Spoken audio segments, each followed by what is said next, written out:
My boss accidentally sent me her Christmas wish, and she said, "Do you want to make it come true?"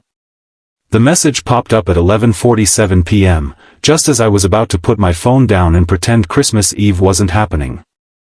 I wish I could wake up tomorrow and not feel so alone. For a second, I thought it was spam. Or a text meant for someone else entirely. Then I saw the name at the top of the screen. Linda, CEO. My boss. The woman who ran board meetings like military operations. The woman who never missed a deadline, never forgot a number, never showed cracks. The woman who once told me, kindly but firmly, that emotions had no place in quarterly reports. My heart started pounding. I reread the message 3 times, hoping I was wrong. Before I could even think of replying, another message came through. "Oh my God. Please ignore that.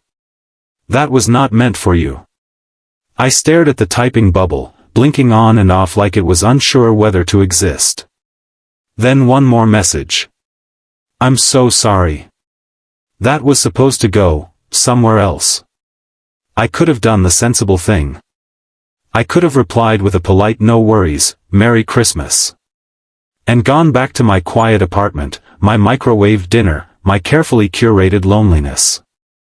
But instead, I typed the words without fully understanding why. "Do you want to talk about it?" There was a long pause. Long enough for me to regret everything. Finally, her reply appeared. "I shouldn't. You're my employee." Then, almost immediately. "But yes. I do." I'd worked under Linda for 3 years. She was respected, admired, and quietly feared. People assumed she had it all: corner office, tailored suits, confidence that could silence a room. What most of us didn't know was that she spent Christmas Eve alone in a house that felt too big since her divorce, with decorations still in boxes because it felt pointless to put them up for one person. She told me this in pieces. Through texts at first, then through a phone call she apologized for starting. "I didn't mean to send that wish," she said, her voice softer than I'd ever heard it. "I was writing it down, just for myself." "A wish?" I asked. "I promised myself I'd stop wishing for promotions, achievements, things I can control," she said quietly. "This year, I wished for something honest." There was a lump in my throat I didn't expect. "I don't need gifts," she continued.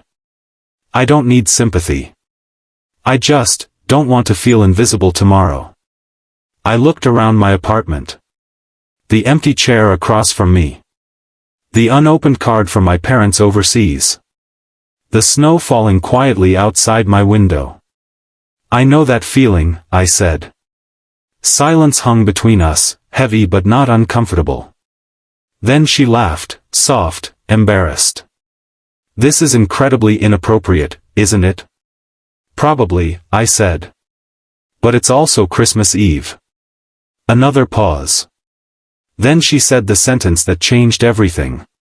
"So, do you want to make it come true?" We agreed on something simple. No expectations. No awkward explanations. Just kindness. The next morning, I stood outside her house with a paper bag of pastries from a bakery that reminded me of home and a thermos of coffee I wasn't even sure she liked. I almost turned back twice. When the door opened, Linda wasn't wearing a power suit or heels. She wore a soft sweater, hair loosely tied back, eyes slightly red, like she hadn't slept much. For a moment, neither of us spoke. Then she smiled. Not her professional smile. A real one. "You came," she said. "Of course," I replied. "You asked." Inside, the house was quiet but warm. Sunlight filtered through undecorated windows. There was no Christmas music, no tree, no pressure to perform joy. We cooked breakfast together, awkward at first, then easier. We talked about childhood traditions, about how adulthood had a way of shrinking holidays if you let it. She told me about her mother, who used to insist that kindness counted more than celebration. At one point, she stopped mid-sentence and looked at me. You know, she said, I've spent years thinking strength meant not needing anyone. I nodded. I thought the same. Turns out it just meant being tired all the time. She laughed, then grew quiet. I almost didn't send that wish, she admitted. And now I'm glad I did. Even accidentally. The emotional shift was subtle but powerful. It wasn't romantic. It wasn't dramatic. It was human. Later, we drove to a local shelter with extra food and blankets she'd kept meaning to donate. We didn't tell anyone who we were. We didn't take photos. We just listened. On the drive back, she wiped her eyes and said, I keep thinking success would feel fuller than this. This?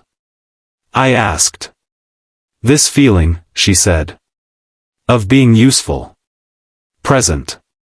That evening, as the sky turned soft and pink, we sat on her porch with mugs of tea, watching the neighborhood lights flicker on. I don't feel alone today, she said quietly. Neither did I. There was no grand confession. No dramatic promise of the future. Just an understanding that kindness, especially the unexpected kind, has a way of changing people. Before I left, she stopped me at the door. Thank you, she said. Not as your boss. As a person. I smiled. Merry Christmas, Linda. Merry Christmas, she replied. And, thank you for making my wish come true. As I drove home, I realized something. Sometimes, the most powerful gifts aren't wrapped. They're sent by accident. And answered on purpose. And sometimes, all it takes to change a life, even your own, is choosing compassion when silence would have been easier.